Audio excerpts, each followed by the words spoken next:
Kita akan merenungkan firman Tuhan pada saat ini dengan satu judul perenungan yang melangkah bersama menuju satu tujuan. Melangkah bersama menuju satu tujuan.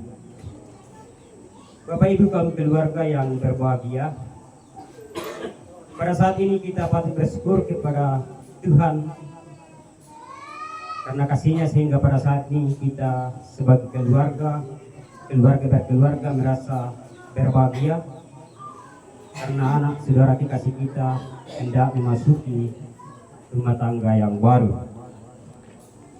Jadi sepatutnya lah kita yang hadir saat ini merasa berbahagia. Jadi Bapak Ibu kaum keluarga yang dikasihi oleh Tuhan, keluarga yang berbahagia,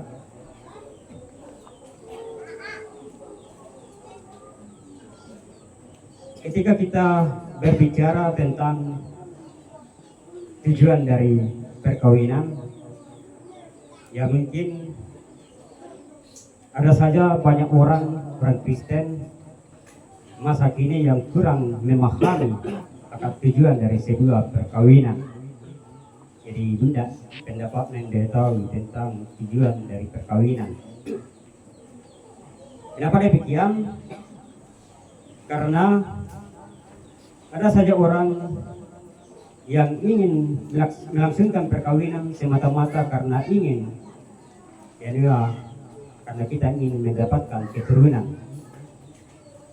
Jadi dari alasan tersebut sesungguhnya ya memang maka dipikir kota ya memang ruwet, tetapi menurut perenungan kita saat ini ya kurang tepat. Kenapa demikian? Karena jika nantinya ini Tukaben ya manduli atau tidak punya anak, ya tentunya dia ingin terwujudnya tujuan perkawinannya tak itu karena tak ide anaknya. Jadi makanya dalam renungan ini ya dia kurang tepat. Kemudian ada juga berpendapat bahwa tujuan dari perkawinan itu semata-mata karena mereka ingin merubah kehidupan ekonominya. Namun alasan tersebut kurang tepat, di mana ya maka ini tujuan dia mulai berubah ekonomi ke balik kepadanya. Ya maka hendak ya setelah menikah itu ya ini ekonominya ya hanya pas-pasan saja ya tak bukan dia terwujud kemudian tujuan sebenarnya perkawinan itu. Ya dan juga perkawinan itu semata-mata untuk mengatasi kesepian. Jadi ini juga kurang tepat Bapak Ibu, karena jika dalam perjalanan rumah tangga yang kita lalui itu seringkali kita dalam keadaan ya tak itu masalah, ya sia-sia itu ya mengatasi kesepian. Oleh Bapak Ibu yang dikasihi Tuhan, keluarga yang berbahagia, jadi pembacaan kita saat ini dalam kitab Kejadian memberikan dasar dari pembentukan rumah tangga. Jadi salah satu hal yang utama tentang perkawinan adalah bahwa perkawinan terjadi bukan karena dibentuk oleh manusia, tetapi Tuhan yang berinisiatif membentuknya. Nah, ketika Tuhan berkehendak demikian, pastilah ada maksud dan tujuan yang Tuhan berikan kepada manusia.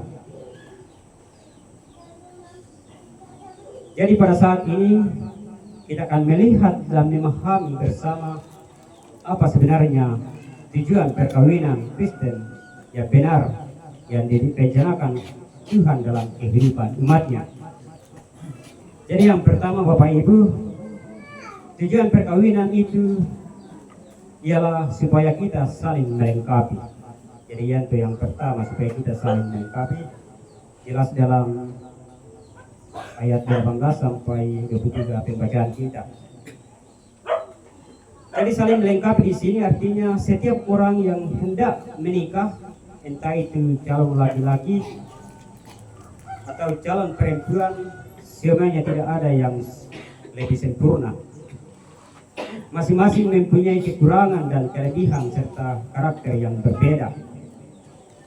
Jadi oleh karena itu dari setiap kekurangan dan kelebihan seorang suami atau istri harus saling memahami dan saling melengkapi, sehingga terciptalah keluarga yang rukun dan damai.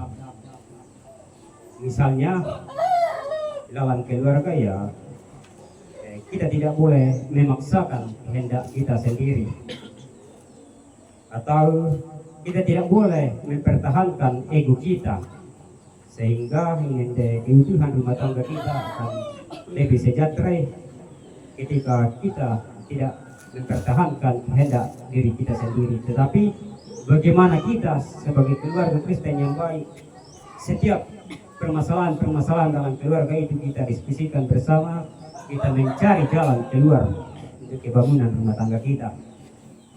Baik Bapak Ibu keluarga yang dikasihi oleh Tuhan, Tuhan merencanakan perkawinan dengan tujuan awal yang mulia, yaitu saling melengkapi. Karena laki-laki dan perempuan berbeda, maka perlu untuk saling melengkapi. Oleh karena itu ketika seorang pemuda dan pemudi akan menikah, maka ketahuilah bahwa pasangan Anda adalah pribadi yang berbeda. Oleh karena itu jangan menuntut kesempurnaan dari pasangan kita, karena kita sendiri belum tentu sempurna. Jadi ketika saudara terbentuk menjadi satu dengan pasangannya, maka di sini mengajak kita untuk saling pengertian, saling mempelajari, dan termasuk itu saling memaklumi setiap kekurangan dan kelebihan yang kita miliki. Bapak Ibu yang dikasihi oleh Tuhan, lalu tujuan perkawinan yang kedua ialah bersatu untuk misi Allah.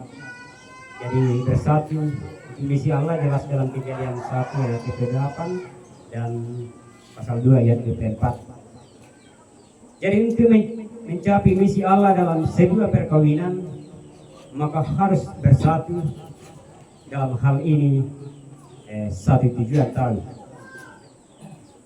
Dalam ayat 24 firman Tuhan berkata, seorang laki-laki akan meninggalkan ayah dan ibunya dan bersatu dengan istrinya dan menjadi satu daging. Jadi seorang laki-laki akan meninggalkan ayah dan ibunya dan bersatu dengan istrinya, artinya seorang laki-laki itu yang akan beristri punya tanggung jawab yang tinggi akan kehidupan rumah tangganya, karena dialah yang menjadi kepala keluarga yang dibentuknya. Jadi jelas di sini Bapak Ibu bahwa kita sebagai laki-laki ya banyak tanggung jawab kita ketika kita berumah tangga, ya laku jujur ya. Apa yang kita lalai bahwa seorang laki-laki itu punya banyak tanggung jawab karena kita adalah kepala dari keluarga yang kita bentuk ini. Kemudian satu daging di sini artinya segala sesuatu yang terjadi dalam rumah tangga tidak dipikul oleh satu orang, misalnya istri atau suami, tetapi harus dipikul bersama. Misalnya sekali lagi, misalnya ada masalah-masalah dalam keluarga kita, maka kita harus pikul bersama. Dia katanya nama lain sifat tidak menap pertemuan setelah bayinya, nama lain setiap masalah-masalah rumah tangga boleh kita lalui dengan sukacita karena ada komunikasi kita antara suami dan istri dengan baik. Jadi Bapak Ibu keluarga yang berbahagia, ketika sebuah rumah tangga Kristen terbentuk, itu semua adalah rencana Allah bagi umat manusia. Jadi dalam hal ini bukan manusia yang membentuk rumah tangga, tetapi Allah sendiri yang membentuknya. Dan ini misi Allah.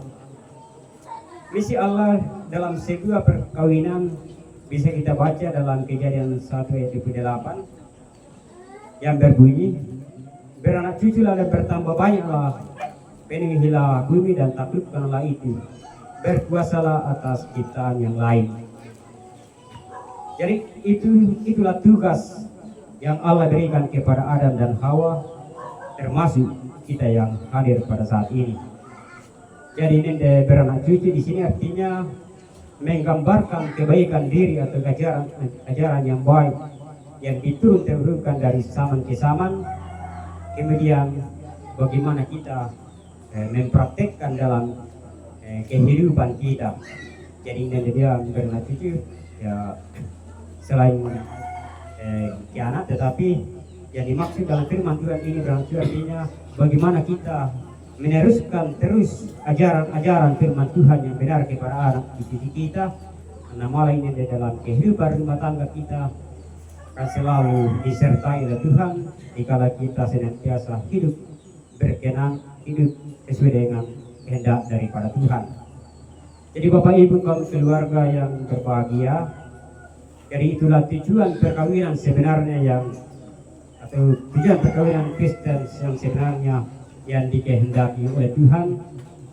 Jadi Bapak Ibu, biarlah renungan firman Tuhan ini akan menjadi bekal kehidupan bagi anak kekasih kita yang akan membentuk rumah tangga yang baru, dan juga kita bagi kehidupan keluarga yang kita boleh hadir pada sore hari ini. Amin firman Tuhan.